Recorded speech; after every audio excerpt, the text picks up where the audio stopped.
Ejercicio sobre estructuras de repetición. Dice, diseña la solución que permita generar números aleatorios de una cifra. Vamos a generar números aleatorios de una cifra hasta encontrar un número par. Vamos a mostrar los números aleatorios y el producto de estos números. Acá tenemos un caso especial. A ver, vamos a poner nombre primero a nuestro algoritmo. Va a ser el algoritmo PRG aleatorios. Bien, tenemos que generar números aleatorios de una cifra, varios números aleatorios. Pero acá tengo que tener cuidado con algo. Me dice que yo voy a generar hasta encontrar un número par. Analicemos si lo podríamos hacer con mientras o con para. ¿Qué pasaría si lo quisiéramos hacer con el para? Vamos a hacerlo por un lado acá para luego posteriormente tacharlo. Si yo lo quisiera hacer con un para, yo diría, ¿no? Voy a generar un aleatorio de una cifra. Aleatorio de 0 a 10.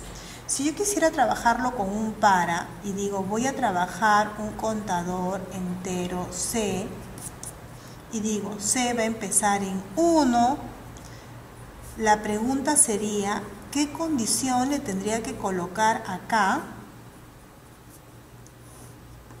¿Qué condición tendría que colocarle acá para saber que yo tengo que parar cuando el aleatorio sea par? Yo digo, voy a tener un contador que empiece en 1 para poder controlar mis repeticiones. Pero ¿en qué repetición me va a salir un aleatorio par? Yo podría decir mientras que C sea menor o igual a 1000. No, porque de repente en la segunda repetición me sale un par. O yo podría decir no, mientras que C sea menor o igual a 10.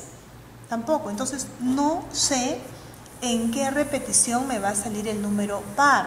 Yo no puedo controlar mi generación de aleatorios con una estructura para, porque si trabajo con un para, yo debo saber cuántas repeticiones voy a tener, o al menos cuándo voy a finalizar de manera segura. ¿Qué pasaría si igual lo trabajo con un mientras? Igual, tendríamos un entero C y diríamos que empieza en 1.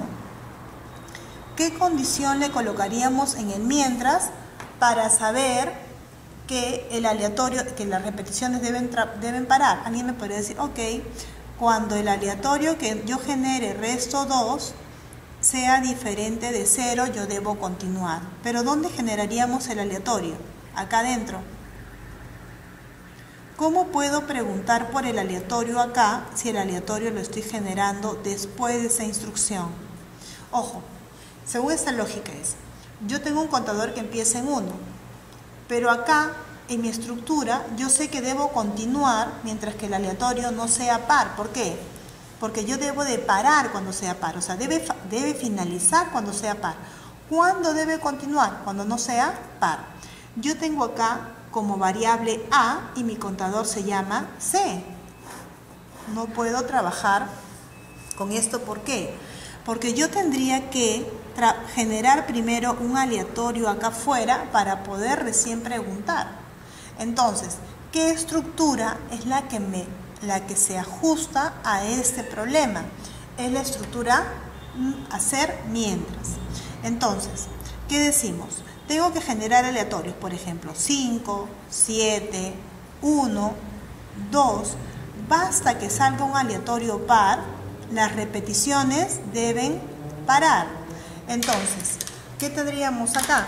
Yo puedo decir que tenemos una variable entero llamada A y yo voy a hacer mis repeticiones. ¿Qué voy a hacer? Voy a generar aleatorios de una cifra.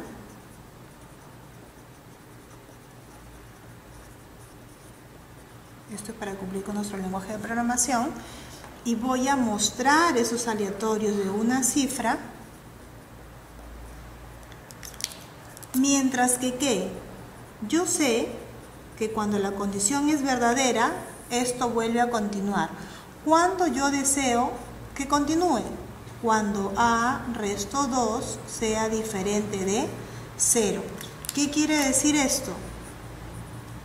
Cuando el número sea impar. Cuando el número sea impar, ¿qué debo hacer?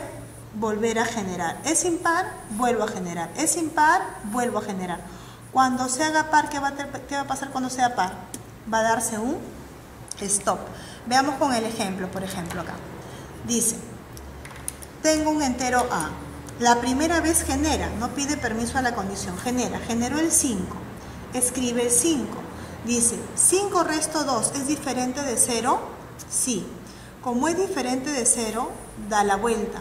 Genera el siguiente aleatorio 7 y muestra el 7. Dice, 7 resto de 2, ¿es diferente de 0? Sí. Como es verdadero, da la vuelta y vuelve a ejecutar. Generó el 1. Escribe el 1. 1 resto de 2 es diferente de 0. Sí. Como es verdadero, vuelve a ejecutar. Generó el 2 y pintó el 2. 2 resto de 2 es diferente de 0. No. Como es no, ¿qué pasa? Termina. Entonces, si vemos esta estructura, este ejercicio, no podríamos haberlo hecho con un para. ¿Por qué? Porque no sabemos en qué repetición me va a salir el número par. Tampoco con el mientras. ¿Por qué? Porque como en la condición me pregunta por A, para saber si es o no es par, entonces yo debería primero tener el valor de A generado antes. Pero igual dentro de la repetición, como tengo que tener muchos números aleatorios o varios números hasta encontrar el impar, o el par, perdón, yo tengo que también tener la generación. ¿Y qué estoy teniendo acá? Dos instrucciones iguales. Entonces, ¿cuál es la estructura óptima? La estructura óptima es el hacer mientras. Entonces, en salida tenemos el A y no lo podría hacer ni con para ni con mientras. ¿Cómo sería el diagrama de flujo? Tendríamos el inicio, tendríamos entero A, me estaba olvidando acá del producto de los términos. Necesito también una variable llamada pro que va a acumular el producto de los términos. ¿Qué va a acumular entonces? Pro va a ir acumulando el producto con A. Entonces, pro es un acumulador, necesita tener valor inicial. Si yo le pusiera como valor inicial 0, ¿qué pasaría? Siempre sería, la primera vez, 0 por cualquier valor me daría 0. Pro, ¿qué mantendría siempre? El valor de 0. Como es un acumulador de producto, entonces lo inicializo con 1. La primera vez sería 1 por 5, 5. Se acumularía 5. Ahora, 5 por 7, 35. Se iría acumulando 35. Hay que tener cuidado con el valor inicial. En este caso, como es producto, se va con valor 1. Tenemos A, tenemos producto que inicializa en 1.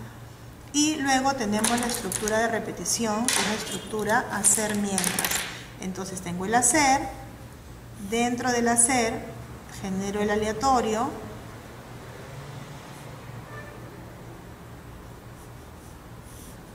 Muestro el aleatorio para hacerlo similar al pseudocódigo y voy acumulando en producto el producto por A. Y y acá tendríamos la condición. ¿Cuál es la condición? Mientras que A sea resto 2 sea diferente de 0.